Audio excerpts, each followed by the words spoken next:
Rockefeller declared economic war the only way he knew how: total. He opened offices across Europe and dropped his prices below the cost of production. This was how Rockefeller crushed his rivals. And it began with a single principle he followed with almost religious devotion his entire life: build and hold an unshakable financial position.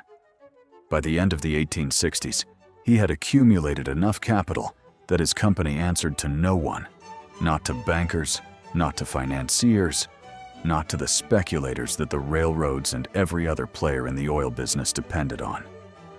That financial strength did more than shield him from the bankruptcies and crashes that destroyed his competitors. It let him profit from them. When the market collapsed and weaker men went under, Rockefeller had the cash to buy what was left for pennies. He could afford to bleed. He built shell companies to mask the attack: Anglo-American Petroleum in England, then its twin, DAPG, in Germany.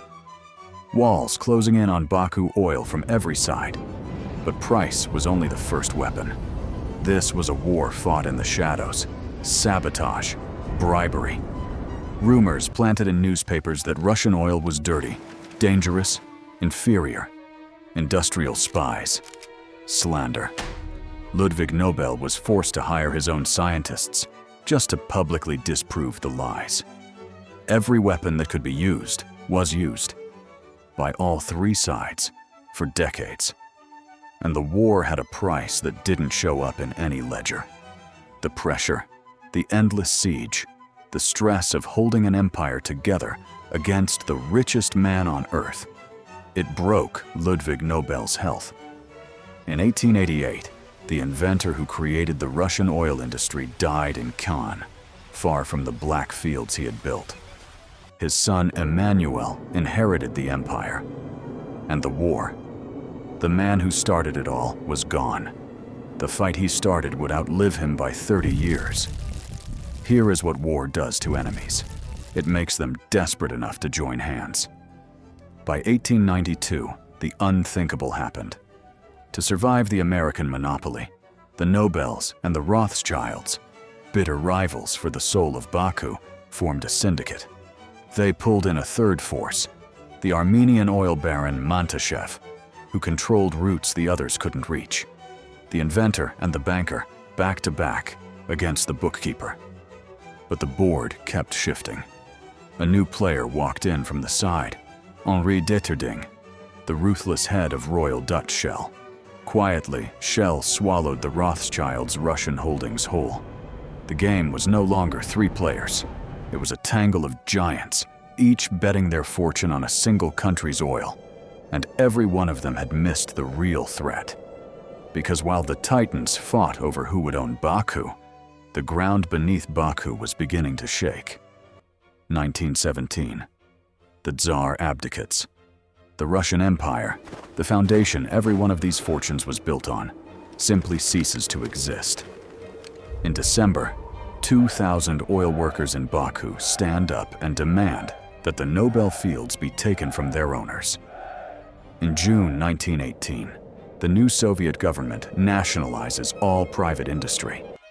The refineries, the pipelines, the tankers, the mansion cooled with ice. 45 years of empire. Gone. Confiscated in a night by a force none of the titans had taken seriously.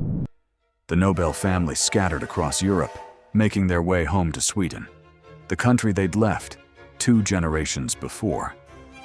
By Christmas of 1918, they gathered there, an empire of ghosts.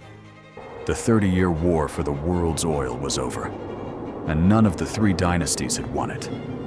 Or so it seemed. There was one last move left on the board, and it was the strangest of them all. 1920. The Nobels were broke, owners of an empire that legally no longer belonged to them. And they made one final desperate sale. They sold half of Brownible to their oldest enemy, to Standard Oil, to the heirs of the bookkeeper who'd spent 30 years trying to crush them. Why would the Americans buy oil fields a communist government had just seized? Because Rockefeller's people made a bet. They bet the Bolsheviks were a passing storm, that the regime would collapse within a few years, and Standard Oil would walk back into Baku and own it all. It was the same cold logic that had built the empire. Buy in the chaos. Wait for the weak to fall. There was only one flaw in the plan. The Soviet Union didn't fall in a few years. It stood for nearly 70. So who won the first oil war? Not the banker. The Rothschilds folded their oil into shell and walked away. Not the monopolist. Rockefeller's heirs bet on a collapse that took 70 years and never paid the way they dreamed. And not the inventor. The Nobels lost everything they had built in Baku. Everything, except a name. Because there was a fourth Nobel brother. Alfred, the chemist who never wanted to set foot in those depressing oil fields. He had made his own fortune on dynamite. And when he died, he left a will that turned that fortune into a prize for medicine, for physics, for literature, for peace. The family whose oil empire was erased by revolution, whose war against Rockefeller broke their greatest mind, whose name should have vanished with their refineries, instead became the most honored word on earth. Today, no one remembers Nobel. No one remembers the 30-year war, the price battles, the tankers, the Black City of Baku. But every single year, the world gathers to say their name. So ask yourself, who truly won? The man who died the richest? Or the family who lost the oil and kept the only thing that outlived all of them? Maybe the real fortune was never the oil at all.